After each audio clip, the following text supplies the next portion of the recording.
So if you wanted to understand, like, the absolute cutting edge of quantum physics today, or the most intricate workings of human psychology, you probably wouldn't think to open up a modern textbook. Right. You definitely wouldn't. Yeah, or at least according to this totally fascinating stack of historical sources we're looking at today, you might actually be better off asking, you know, a Bronze Age priest or an ancient Chinese farmer. Or a Greek guy just staring really intently at an arrow. Exactly. So imagine for a second that you could just step into a time machine. You bypass the last few thousand years of the scientific method, the Industrial Revolution, modern organized religion, all of it. Just zooming right past it all. Right, and we are going all the way back to the foundational bedrock of human thought, because we want to see exactly how humanity first looked around at this terrifying, chaotic universe and tried to solve the ultimate puzzle. The big one.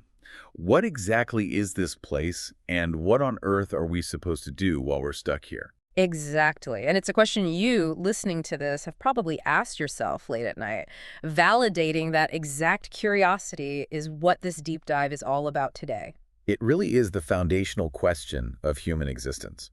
Mm. And to explore it thoroughly today, we've gathered this incredible stack of historical and philosophical excerpts. We're embarking on a mission. A huge mission. Yeah, to examine the pre-Islamic and classical thought of 4 major foundational civilizations. We're talking India, China, Iran, and Greece. Just a light afternoon reading. Right. We're looking at the raw, totally unfiltered origins of human reasoning. Okay, let's unpack this, because on the surface, we're looking at 4 completely distinct areas of the world. I mean, they're all looking up at the exact same stars, right? Yes. And they're dealing with the same basic human conditions, birth, death, hunger, disease. But they end up coming up with completely, wildly different manuals for how to live. Precisely. And our approach today is to look at the why and the how. We really want to examine how the specific physical geography, the underlying economic realities of survival, and the early mythological storytelling of each of these cultures deeply conditioned their unique approach to reality. So we're looking at how the physical landscape they walked on literally shaped the mental and spiritual landscape they ended up building. I love that way of phrasing it, yes. So instead of just, reading a list of dead philosophers, Right. we're trying to figure out why a philosopher in ancient China cared about entirely different things than a philosopher in ancient Greece. Which makes it so much more interesting than a dry history lesson. And to start this journey, we're heading to a world where the universe wasn't just something to be measured with a ruler or mapped out on a grid. Right. It was something to be experienced entirely from within. We are heading to ancient India. Now, when we look at ancient Indian religion, we have to trace its roots back to the Indo-European Aryans, those who migrated into the Indian subcontinent. And if we look at the early Vedic period, we see a faith that is fundamentally animistic and, frankly, highly polytheistic. Yeah, the sources talk about a pantheon that originally featured 33 gods, right? 33, yes. Mm-hmm. But as the religion evolved over time and local beliefs were absorbed, later texts sometimes expanded that number to over 3,000 deities. 3,000. So they essentially had a god for every conceivable natural phenomenon. Basically, yes. I was looking through the sources, and some of the main figures really stand out. You have Indra, who is this incredibly dramatic atmospheric god. Oh, Indra is fascinating. Yeah, he's the god of thunder and war, and he's famous for riding this golden chariot drawn by golden steeds. His main mythological feat is slaying the demon Vritra. Right, the dragon or serpent. Exactly. And he does this to release water and light for mankind, which completely makes sense if you're an early agricultural society relying on the monsoon rains to survive, Exactly. Indra represents the sheer, terrifying power of the atmosphere. Yeah. And alongside him, you have Agni, the god of fire. Who is super important. So important. Agni is heavily invoked in the texts as a goblin slayer. He's a protector against the dark, unseen forces that threatened those early settlements. I mean, fire was literally life. It cooked food, provided warmth, kept the predators away. Exactly. And then, providing a sense of structure to all this raw elemental power, you have Varuna. He is the upholder of the moral and physical order of the universe. So he's the guy making sure the sun rises on time and the rivers keep flowing. You got it. He maintains the cosmic rhythm. What really strikes me about this early period, though, is how transactional the whole setup was. The religious practice centered heavily around the texts known as the Vedas. Specifically the Rig Veda. Right, which is this massive collection of over 1,000 hymns composed over many centuries. And the absolute core of this practice wasn't just sitting and thinking, it was the ritual. Yes, it wasn't about silent internal prayer, it was about action. The Vedic religion was an outer-directed, highly pragmatic system. Priests would compose and sing these elaborate, mathematically precise hymns to win the favor of the gods, right? Exactly. And these hymns usually accompanied the fire sacrifice. They would offer melted butter, and crucially, they offered the soma. Okay, let's talk about soma for a second, because this is wild to me. Soma was this actual physical plant that they crushed up to make a drink, a very specific kind of drink. It was. Now, the exact botanical identity of the soma plant is actually a subject of immense historical debate today. We don't know exactly what it was. Well, we know it wasn't just water. Oh, definitely not. We know it produced a powerful psychoactive or intoxicating effect. The priests believed that by drinking soma and by conducting these sacrifices with absolute flawless perfection. Like getting every single syllable right? Yes, singing the hymns in the exact right meter using the precise language, they believed they could literally bind the gods to do their bidding. That is such a fascinating mindset. I mean, they didn't view themselves as beggars asking the gods for a favor. They viewed the ritual almost as a technology. And a technology is a great way to look at it. Right, like if you input the right chant into the machine, the universe outputs the rain.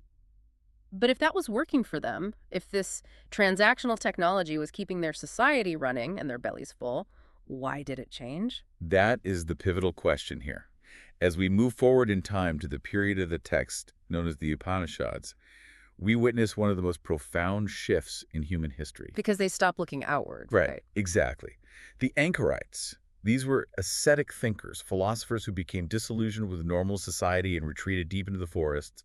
They began to deeply doubt the value of these elaborate, wealthy, noisy rituals. Why, though? Were the rituals just getting too expensive, like inflation hitting the sacrifice market? I mean, that was certainly part of it. The sacrifices required immense resources. Cattle, butter, gold to pay the priests. It was a huge economic drain. But it was also a philosophical exhaustion. They were just tired of it all. They started to realize that sacrificing butter to a fire god to get more cattle didn't actually solve the fundamental problem of human suffering. It didn't stop aging. It didn't stop death. So having more cows doesn't make you immortal. Exactly. So they turned their attention entirely away from the outer world of thunder gods and fire sacrifices. They looked inward. They sought the mystery of the self. And this brings us to one of the most mind-bending concepts in all of philosophy, something that still heavily echoes in modern spirituality today. We're talking about the relationship between Atman and Brahman. Yes. The forest thinkers essentially engaged in deep, intense introspection. And through this meditation, they realized that the individual soul, which they called the Atman, and the universal principle, the Brahman, which is the primary, indescribable cause of all things, they are actually one and the same. It's all the same thing. Yes. There is a famous central phrase from the Upanishads that captures this perfectly. That art thou. That art thou, meaning you are the universe. Let me see if I can sort of ground this for you listening, because it is a massive, massive concept. Go for it. It's a bit like zooming out on a digital map. Imagine you're looking at a screen. You start by looking at a tiny pixel that represents a single person. Then you zoom out to see a city. Right. And then you keep zooming out until you're looking at a glowing map of the entire globe.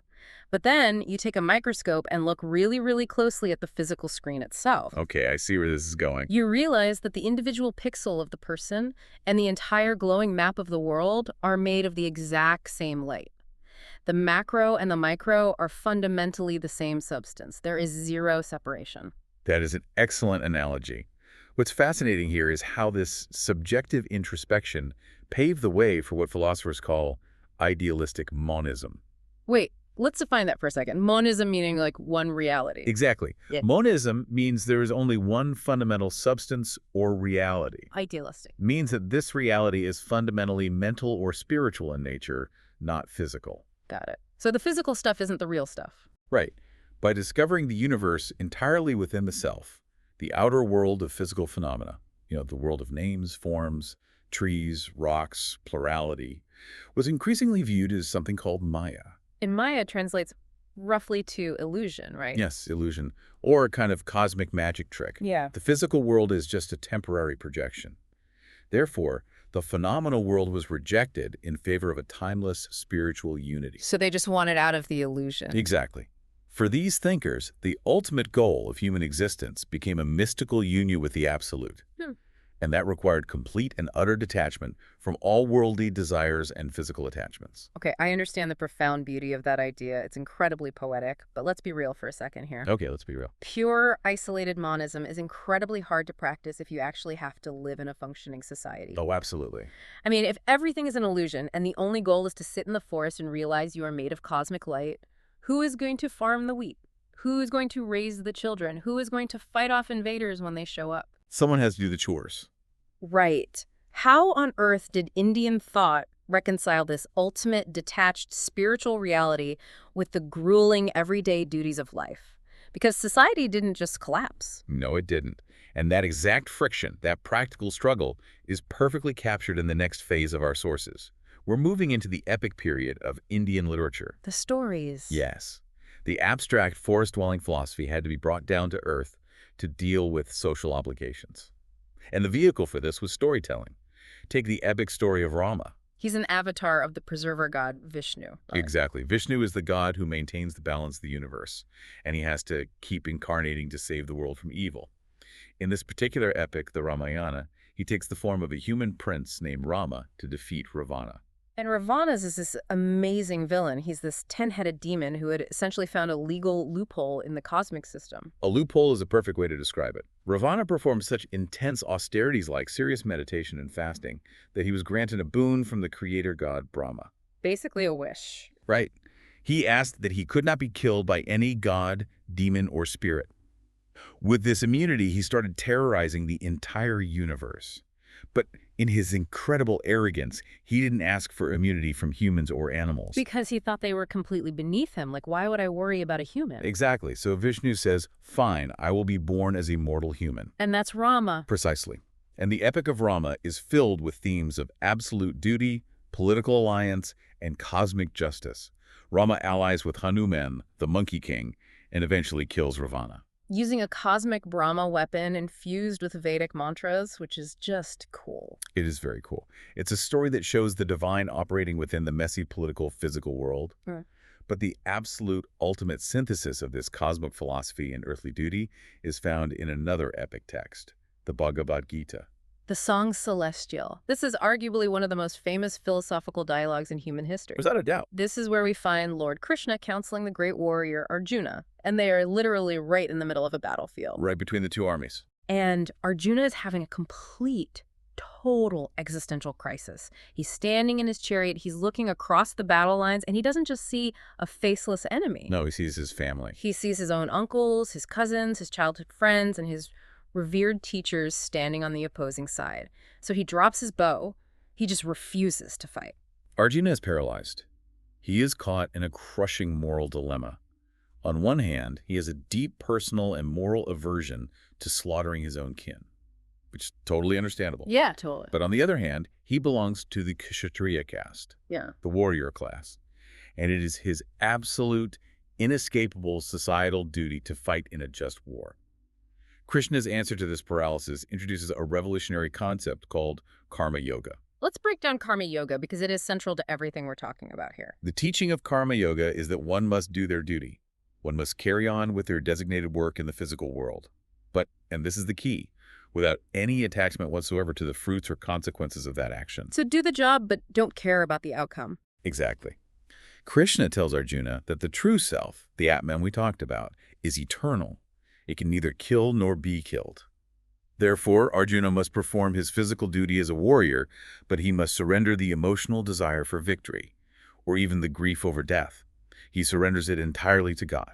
Okay, I have to push back here because this is where the philosophy feels a bit dangerous to modern ears. I know exactly what you're going to say. Right. Like, if karma yoga means doing your duty without caring about the consequences of the action, even if that action is literally slaughtering your own cousins and teachers, doesn't that essentially grant a moral blank check? It sounds like it, yes. Couldn't someone use this exact logic to do terrible, atrocious things in the world as long as they claim, hey, I'm just doing my job and my inner self feels completely emotionally detached from the outcome? That is a highly perceptive critique. And I want to validate that it is an objection that has been raised by many modern philosophers when they analyze the text. Because it sounds like a justification for some really dark stuff. The ethics of absolute detachment grant recognition to an activity only after the activity has been stripped of its natural human motives. It sounds incredibly cold. But to understand it in its historical context, you have to look at what the Gita was trying to achieve politically and spiritually at that specific moment in time. What were they trying to achieve, though? The authors of the Gita were attempting to synthesize, to find a golden mean between two extremely opposing worldviews that were threatening to tear society apart. Okay, what were the two sides? On one side, you had the non-Aryan Aboriginal thought and the intense asceticism of the forest hermits. They said, all action is a trap. All physical movement builds up bad karma, so do absolutely nothing and withdraw. So just give up on the world entirely. Right. And on the other side, you had the loud, ritualistic, societal obligations of the Aryan Vedic civilization that required warfare, statecraft, and active participation just to keep the society from collapsing. So it was a compromise, a way to bridge the gap. Exactly. The Gita says you don't have to flee to the forest and abandon society to find salvation. You can find spiritual liberation right here, in the blood and messiness of daily life, provided your inner heart remains completely free from selfish, ego-driven desire. Wow. It wasn't meant to justify sociopathy. It was meant to prevent societal collapse by telling people that daily work could actually be a form of worship if done with a pure mind. That makes total sense historically. I mean, it is a brilliant piece of social engineering masked as a theological revelation. But this orthodox Vedic-based system wasn't the only game in town, was it? Far from it. Yeah, our sources show there were massive fundamental rebellions against this entire way of thinking. Indeed, there were. We call these the heterodox systems because they completely and utterly denied the divine origin and the infallible authority of the Vedas. They just rejected the whole premise. They look at the priests and the rituals and said, we don't buy this. Yeah. And perhaps the most extreme and frankly modern sounding of these rebellions was the Carvaka school. Yes. The Carvaka school. I was reading this and just nodding along because it is pure, unadulterated materialism. Go away. They looked at all this talk of Atman and Brahman and Maya, and they just laughed. They said there are only 4 elements in the universe: earth, water, fire, and air. That's it. Just matter. Right. There is no eternal soul. There is no afterlife. And the law of karma is basically a lie made up by priests to control you and take your money. Their philosophy was starkly pragmatic. They believed that consciousness was simply a byproduct of physical matter mixing together, much like how fermenting ingredients create alcohol. It's just chemistry. Exactly, just chemistry. Because there is no afterlife, they argued that the only rational goal of human existence is to maximize pleasure and minimize pain right now, in this life. Their whole philosophy was basically captured in this ancient poem from their texts. It goes, "While life is yours, live joyously. When once this frame of ours they burn, how shall it e'er again return?" It's beautiful in a blunt way. It is literally ancient YOLO. You only live once, so enjoy it. Drink the wine, eat the good food. Quite literally. It was a radical rejection of asceticism. But while Carvaka went in the direction of pure hedonism, other heterodox movements went in the exact opposite direction. Right. They doubled down. Yes. They became far more austere than the orthodox systems ever were. And the prime example of this is Jainism. Founded by a figure named Mahavira. Yes. Mahavira formulated a philosophy of profound, almost terrifying pessimism regarding the material world. Why terrifying? Well, the Jains viewed the universe as an endless, miserable cycle of rebirths. But what makes Jainism entirely unique is how they conceptualize karma. For the Orthodox Hindus, karma was a somewhat abstract cosmic law of cause and effect. But for the Jains, karma consisted of literal physical particles. Wait, literal particles? You mean like dirt or dust? I Uh-huh. need you to explain that. Exactly like dust. They believe that the soul is inherently pure, light, and omniscient. It naturally wants to float to the top of the universe. All right. But every time you engage in an action, or even just feel a strong passion like anger or greed, you attract microscopic physical karmic matter that literally sticks to the soul. It weighs it down and pulls it back into the cycle of rebirth. And the sources say they believed these karmic particles actually had different colors depending on the moral quality of the action, which is just such a vivid image. Yes, The texts specify the colors. Black particles for cruelty, dark blue for greed, red for prudence, yellow for compassion, and white for absolute impartiality. Wait, so even a good deed, like a compassionate deed, still sticks a yellow particle to your soul, which still keeps you trapped in the physical world. You've hit on the core dilemma of Jainism. To completely free the soul, you had to stop all activity. You had to prevent new particles from attaching, and you had to burn off the old accumulated particles through extreme, painful austerities. Wow. This physical understanding of karma led to their central, overriding doctrine of ahimsa, which translates to absolute, radical nonviolence. And we aren't just talking about, not starting wars or not punching people. No, much deeper than that. We are talking about nonviolence to the point of filtering all your drinking water through a cloth so you don't accidentally swallow a microbe. Yes. Monks would literally sweep the dirt path ahead of them with a soft broom so they wouldn't accidentally step on a single insect. Because crushing an ant, even accidentally, would stick dark karma to your soul. Yes, their commitment to nonviolence was absolute. And because any action, even eating, harms something, even if it's just a plant, the ultimate religious act for a Jain ascetic, the highest spiritual achievement, was slow, voluntary suicide by starvation. That is so intense. And it had to be performed in a state completely devoid of all passion or desire. It requires a level of willpower that is almost unfathomable today, just sitting there and letting go of life. It really does. And then right around the same time, in this incredibly fertile intellectual period, you have another massive rebellion, Buddhism, founded by Siddhartha Gautama. Yes, the Buddha. He also looked at life and diagnosed it as fundamentally characterized by suffering. But his diagnosis of the cause of that suffering was completely different. Siddhartha Gautama realized that suffering is rooted in transience. His fundamental insight was that absolutely everything in the universe is in a constant state of flux. Nothing holds still. Nothing is permanent. And in a radical break from the Upanishads, he explicitly denied the idea of a permanent eternal soul. Right. The concept of anatta, or non-self, this is so counterintuitive to how we normally think.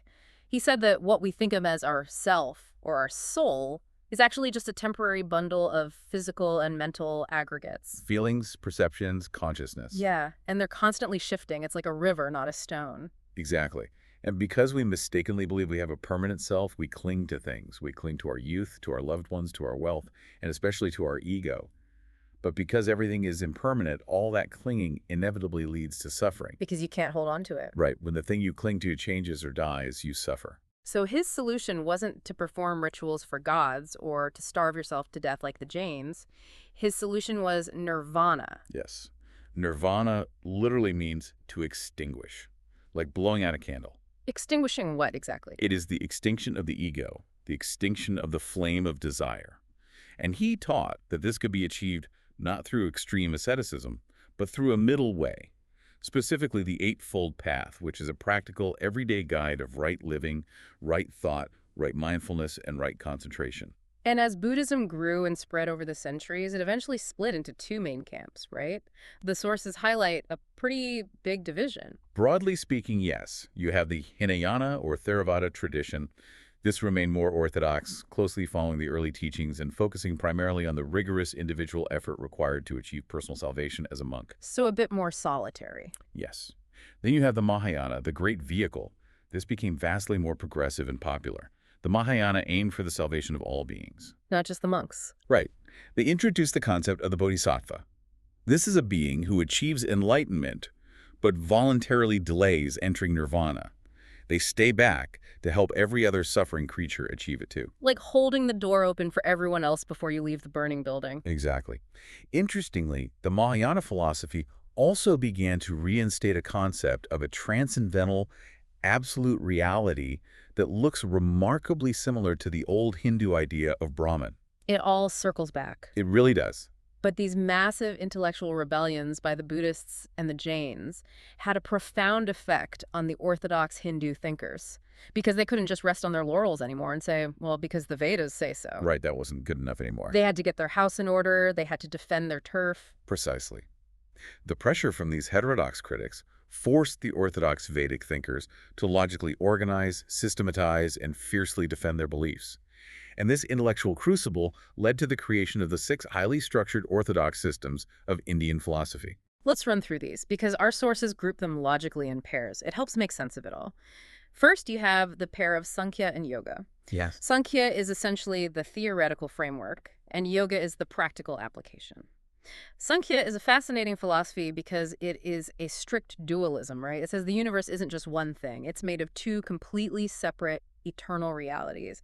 You have lifeless matter, which they call prakrti, and countless individual life monads or pure spirits called purusa. Let's clarify those terms for a second.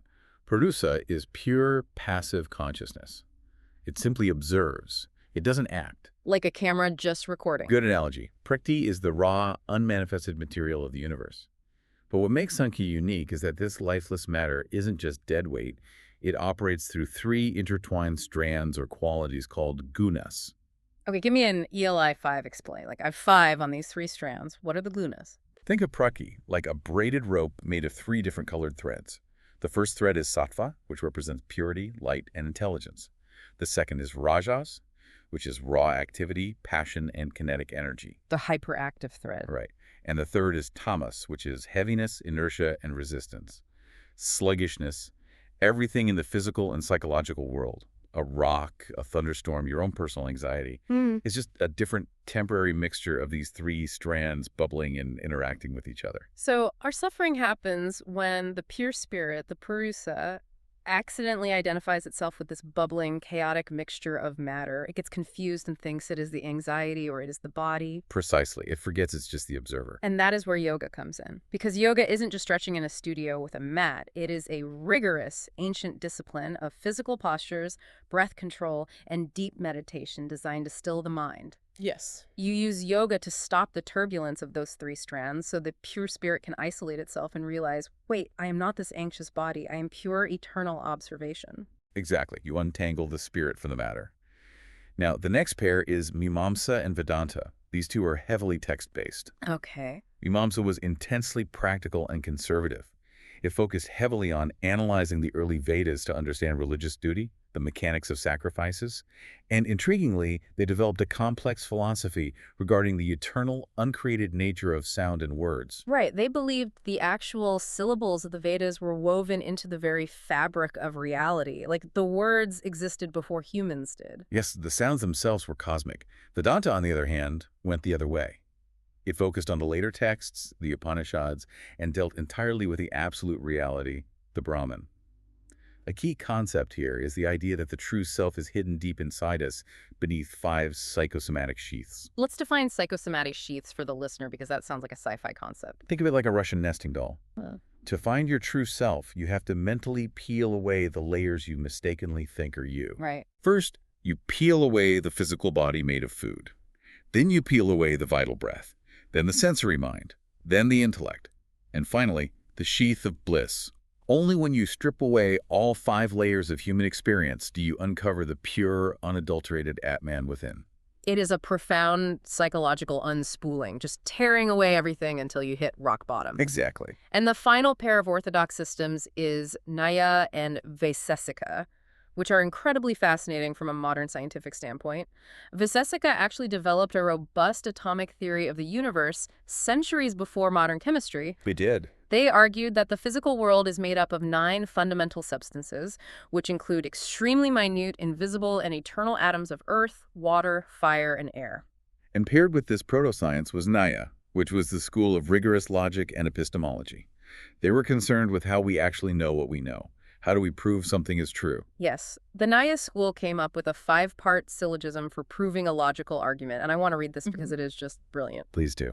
If you want to prove something, you have to follow 5 steps. Step 1, the proposition, yonder mountain has fire. Step 2, the reason, for it has smoke. Step 3, you need a universal example. Whatever has smoke has fire, like a kitchen oven. Step 4, the application. Yonder mountain has smoke, such as is invariably accompanied by fire. Step 5, the inescapable conclusion. Therefore, yonder mountain has fire. It is a beautifully constructed system of both deductive and inductive reasoning. You start with a hypothesis, provide evidence, establish a universal rule, apply the rule to the specific case, and draw a firm conclusion. I'm reading that and thinking, wait, they were doing step-by-step, rigorous, formal logic centuries before Aristotle was walking around Athens? They absolutely were. It makes you marvel at how human logic seems to develop independently across different geographies. Or, alternatively, it shows that there was a massive cross-pollination of ideas happening on trade routes way, way earlier than we usually give history credit for.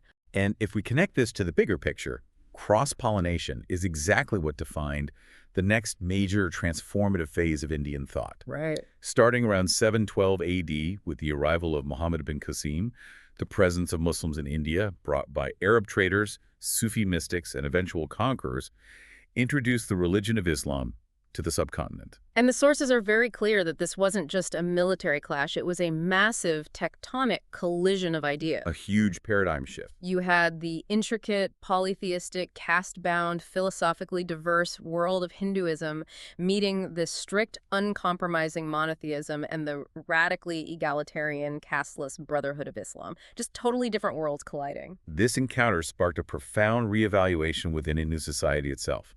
The impact of Islamic thought, particularly the deeply mystical and devotionally focused Sufi tradition, resonated strongly with certain strands of Hindu devotion. So they started sharing ideas. It led to a powerful amalgamation.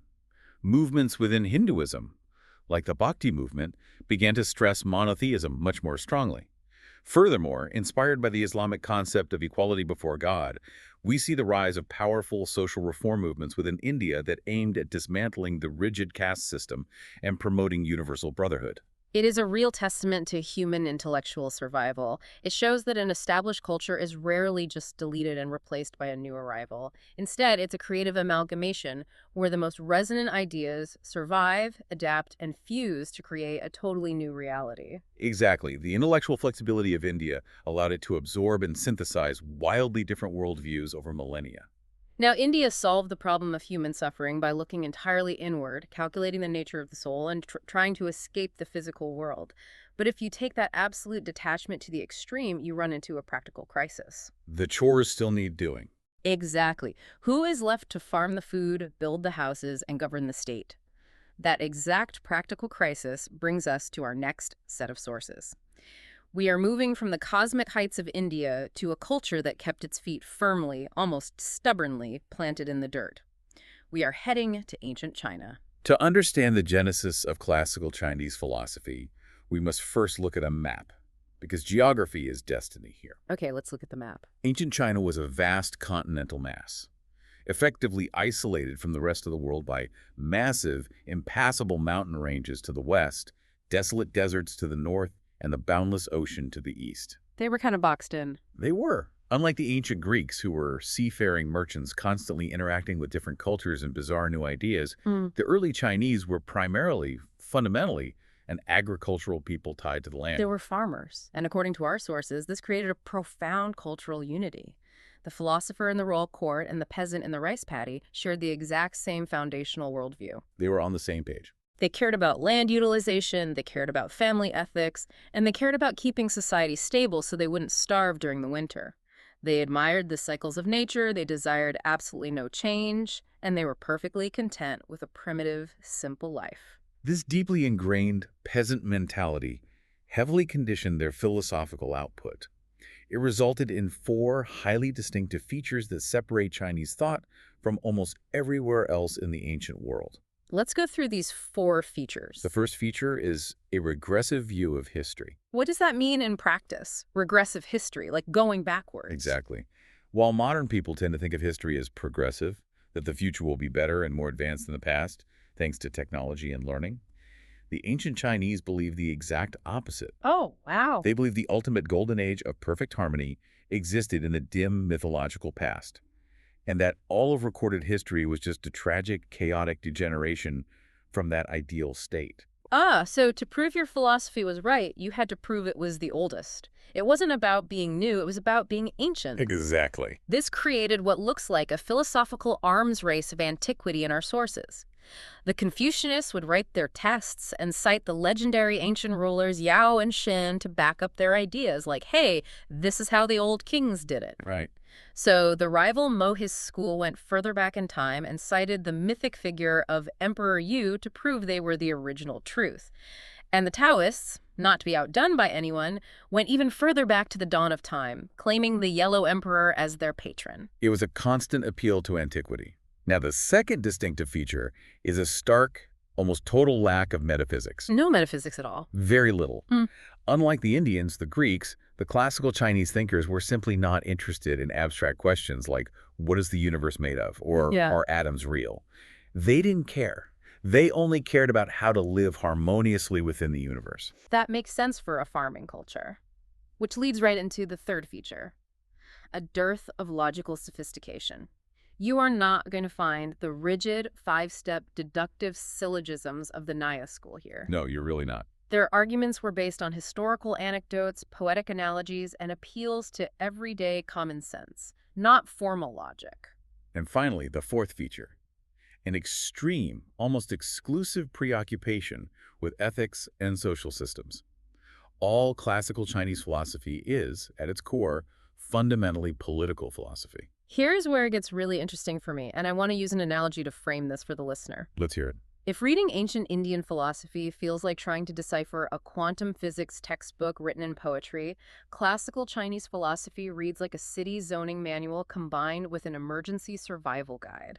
That's a great way to put it. For these Chinese thinkers, if your philosophy didn't explicitly help build a more harmonious society or keep a family unit stable, you were literally just wasting your breath. It was useless. We see this intense pragmatism clearly when we look at the major schools of thought that emerged during the chaotic, violent period known as the later Zhou dynasty, often called the Warring States period. Yeah, things were falling apart. When society is collapsing, philosophy becomes a matter of life and death. The most famous response to this chaos was Confucianism. Confucius, the name everyone knows. Yes. Confucianism is essentially an educational and social philosophy.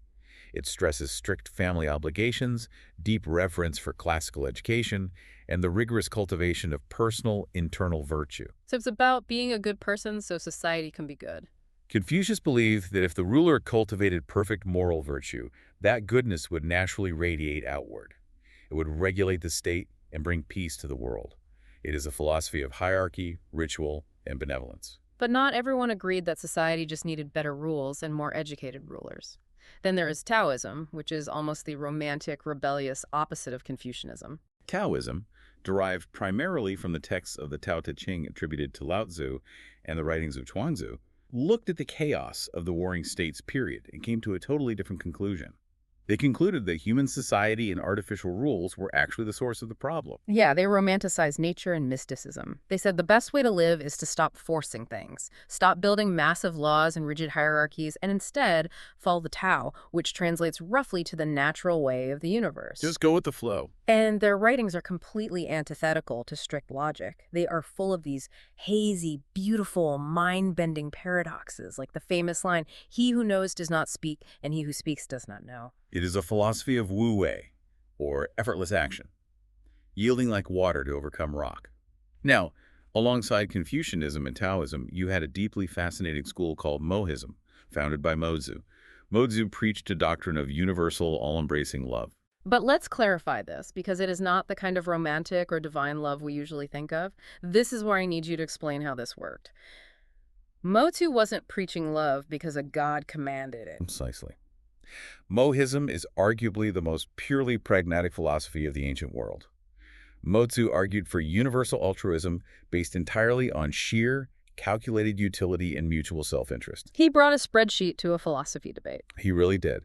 He looked at the endless wars tearing China apart and applied a cost-benefit analysis. He argued that aggressive war is simply a massive waste of resources, human life, and economic potential. It's bad for business. Right. If State A loves State B, State A will not attack State B. Therefore, loving your neighbor practically prevents wars, saves money, and produces better, more pleasant results for everyone involved. It is pragmatism at its absolute finest. Be nice to each other because it's cheaper and we won't die. I love it. And then, at the far end of the spectrum, you have the legalists. These guys were the ultimate political cynics. The legalists, like Han Fei-Tzu, didn't care about the moral virtue of Confucius. They had no time for the mystical nature of the Taoists, and they thought the universal love of the Mohists was hopelessly naive. They just wanted control. They asked a very practical question. What happens when the ruler is inherently incompetent or evil? You cannot rely on personal virtue to run a state. You need an impersonal, rigid, often harsh system of law and strict punishments to terrify the population into behaving correctly. It is basically ancient authoritarianism. You toe the line, or else. And these four schools, Confucianism, Taoism, Mohism, and legalism, dominated the landscape because they were all trying to solve the immediate problem of social survival. But there was one school that tried to do something different, right? The logicians. Yes, the logicians, Yeah. also known as the School of Names. They were the one group in ancient China who tried to engage in something close to Western metaphysics and formal logic. Okay, so they were asking the abstract questions. You had thinkers like Hu Xi, who pondered the relativity of physical space and time, and Kung Sun Lun, who formulated complex arguments about the nature of universals, most famously with his paradox, a white horse is not a horse. Right. He argued that horse is a shape and white is a color, so a white horse is a completely different conceptual entity than just a generic horse. It is fascinating linguistic philosophy. But the historical sources tell us they were completely and utterly dismissed by the mainstream, right? Why were they pushed out? Because the mainstream Chinese thinkers deemed them completely useless. The great Han Dynasty historian Suma Tan explicitly dismissed their work. He called it minute examinations of trifling points in complicated and elaborate statements. Ouch. Yeah. In a society desperately trying to stop famines and warlords, debating whether a white horse is a horse was seen as a dangerous distraction. But seriously, isn't there a massive long-term danger in a society being that obsessed with immediate pragmatism? There absolutely is, and this is a profound historical lesson we can draw from these sources. By totally neglecting speculative reason, the abstract flights of logic, epistemology, and theoretical physics that don't have an immediate obvious payoff, the Chinese intellectual tradition eventually hit a wall. Because they only funded the practical stuff. When social utility is the absolute, unquestioned measure of all value, you paralyze individual creativity in other areas. Because the culture didn't encourage the abstract thinkers to push the boundaries of what is conceptually possible, Chinese technological and scientific advancement, which had been incredibly early and robust, eventually stagnated for centuries compared to the West. Because no one is allowed to just tinker and wonder. Exactly. The lesson is that society actually needs the eccentric people asking seemingly useless questions about the universe. Because centuries later, those useless questions form the bedrock of groundbreaking scientific realities. That is a profound takeaway. You need the dreamers just as much as the farmers. Okay, we have seen India's cosmic, inward-looking spirit, and we have seen China's grounded, socially pragmatic mentality. What happens when a culture attempts to violently combine the cosmic with the earthly? You get some serious sparks. You get our third destination, pre-Islamic Iran. This is a worldview where the dirt under your feet is quite literally a battlefield for angels. We are looking here at the ancient tradition of Mazdaism, more commonly known in the West as Zoroastrianism. It traces back to the profound religious reforms of the prophet Zarathustra. What did he change? He took an older, naturalistic polytheism, very similar to the early Vedic gods we discussed, and he forcefully forged it into a powerful monotheism, but one characterized by an intense, dramatic, and absolute dualism. Right at the absolute top of the cosmic hierarchy, you have Ahura Mazda, the wise lord. He is the ultimate god of good, light, truth, and creation. But he's not alone. No, he has a terrifying adversary, Angra Mainyu, also known as Ahriman, the evil spirit. And this isn't just a slight disagreement between deities. This is a total, all-encompassing cosmic war between absolute good and absolute evil. And what is genuinely amazing about this system is how they view the physical world we live in. Because in a lot of religions, especially in the Indian traditions we just covered, the physical body and matter are seen as Maya. An illusion. Yeah, an illusion or a sinful trap that pulls the spirit down. But in Mazdaism, matter is a weapon. This is a brilliant observation. Mazdaism features what scholars call a double dualism. First, you have the moral dualism of good versus evil. Second, you have the ontological dualism, the split in reality between the Minak, which is the invisible, transcendent, celestial world, and the Vedic, which is the visible, tangible, material world. And the Vedic isn't bad. The physical world isn't a mistake. Not at all. The Vedic, the physical material world, was explicitly and deliberately created by Ahura Mazda as a snare. Matter is the hardened fruit of the spirit, created specifically to trap Ahriman and allow the forces of good to defeat him in a confined space. I want to give the listener an analogy here because this blew my mind when I read it. Think of the physical world in Mazdaism like a cosmic Venus flytrap. Oh, I like that. God built this beautiful physical sensory world specifically because it looked appetizing to the devil. The devil invades the physical world to corrupt it, but by entering it, he is trapped within the confines of space and time, which allows God's forces to finally corner him and destroy him. A cosmic Venus flytrap is a wonderfully vivid way to describe it. Yeah. And because the physical world is God's weapon, human actions take on immense cosmic significance. Everything you do matters. Exactly. Planting a field of wheat, marrying, having a family, building a strong community. These aren't just practical necessities like they were in China. And they aren't illusions like they were in India. They are literally acts of cosmic warfare against the devil. You are reinforcing the physical world to help God win. This brings us to a concept in the sources that I find incredibly beautiful. The Mazdaist idea of angelism. They looked at nature in a fundamentally different way than we do. They didn't look at the earth and ask, what is earth made of? They asked, who is earth? Yes, angelism is the belief that every single good thing in the material world has a celestial, angelic prototype or guardian in the spiritual realm. The earth itself isn't just dirt, it's the physical manifestation of the archangel spent almighty. Time isn't just a ticking clock. It is envisioned in their texts as a tall, bright, beautiful youth of 15 years old. And this includes human beings. We have an angelic prototype too, right? The Fravashi. Yeah. Let's talk about the Fravashi because this introduces the most dramatic myth in their entire theology. The Fravashi is essentially the angelic, pre-existent double of a human person. And this ties into the central Mazdaist myth of the Great Choice. According to the ancient texts, before the material world was fully engaged in this brutal war against evil, the supreme god, Ahura Mazda, offered the Fravashis a choice. He gave them an out. He did. He told them they could remain safely in the transcendent spiritual realm, completely protected from Ahriman and the horrors of evil, or they could choose to descend, incarnate in the material, physical bodies in the Vedic, and actively fight the evil spirit on the front lines. And the Fravashis, our souls, chose to fight. They voluntarily chose to come down into this mess. They did. This means that in Mazdaism, human moral responsibility is completely transcendentalized. You are not just a struggling ape trying to be good, you are a volunteer soldier. Wow. Sin is not just a worldly mistake or a failure of logic. It is the literal treason of an angel who abandoned their post. Okay, I love the drama of that. It's incredibly epic. But I have to push back here because I struggle with this concept when you look at how they actually viewed time and destiny in the texts. How so? Well, according to the sources, Ahura Mazda created a specific 9,000-year block of limited time, specifically to contain this war. It's a ticking clock. And furthermore, the texts say that in the material world, earthly events are heavily influenced by destiny. Yes, they are. And they believe the planets were actually evil, Ahrimanic forces trying to actively mess with our fate. That is correct. They viewed the fixed stars as good, but the wandering planets as demonic interlopers. Right. So if the evil planets are pulling our strings with destiny, and we are locked in this predetermined 9,000-year ticking clock that God already set up to win, aren't we just puppets in a rigged game?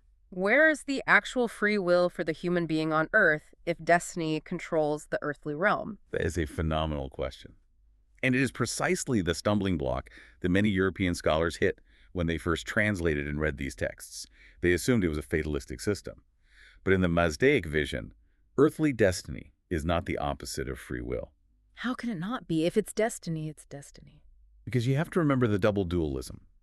The Vedic, the material world, is merely the reflection of the Minok, the celestial world. Therefore, the earthly destiny that you experience, the hardships, the battles, the trajectory of your life, is simply the visible, slow-motion unfolding of that single, original, transcendental free choice that your Fravashi made in heaven before time began. Oh, man. So you are just playing out the script you already agreed to write. Exactly. You chose your destiny.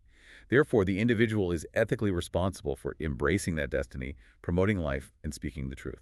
And what is the ultimate goal of all this fighting when the 9,000 years is up? To bring about the apokatastasis. Define that term for us. Apokatastasis is a Greek term scholars use to mean the ultimate final restoration of the world. At the exact end of the 9,000 years, the forces of good will finally triumph. The dead will physically rise from their graves. A final cosmic sacrifice will be performed to yield the elixir of immortality, and the physical world will be permanently restored to a perfect, deathless, luminous state. It will have successfully digested and destroyed evil forever. It is an incredibly dramatic, high-stakes, almost cinematic view of life. Everything matters. Every single action is part of the war. Yeah. But it is also deeply mythological. Now, as we move west, away from Iran and toward the Mediterranean, we see a massive shift. The gods are slowly stripped of their moral duties, their cosmic wars, and their mythological stories. We are arriving at our final stop, ancient Greece. Where things get very different. Yeah, where philosophers started looking for the raw, unfeeling physical mechanics of existence. To appreciate what the Greeks accomplished, we must first look at what they emerged from.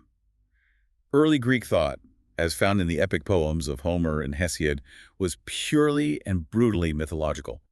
They believed the universe began with chaos, from which emerged Mother Earth, or Gaia, heaven, or Uranus and Eros. And the theology was incredibly violent. It was a theology of violent succession. You had the Titan Kronos castrating his own father Uranus to seize cosmic power. Just brutal stuff. Yeah, and from that spilled blood, the Furies and the goddess Aphrodite were born.